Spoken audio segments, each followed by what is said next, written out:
Финансовую грамотность и качество госзакупок обсудили на встрече глава Чувашии Олег Николаев и руководитель управления Федеральной антимонопольной службы по Чувашской республике Валерий Котеев.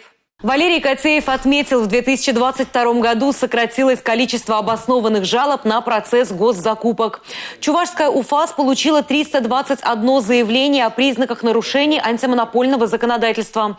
Это на 30% меньше показателя 2021 года.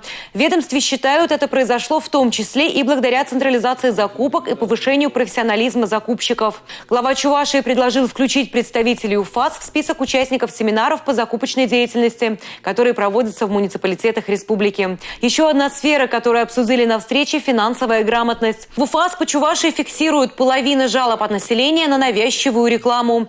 Валерий Котеев объяснил, большинство жителей теряют бдительность, оставляют свои персональные данные и попадают в ловушки мошенников. Финансовая услуга – одна из острых отраслей, и мы работаем по выявлению незаконной финансовой рекламы лицами, которые не обладает разрешением для представления финансовых услуг. Вместе с Национальным банком самостоятельно продолжаем работу по повышению финансовой грамотности населения. У нас же вот есть Центр повышения финансовой грамотности, который работает и ведет эту работу постоянно, разноформатно, на разных площадках.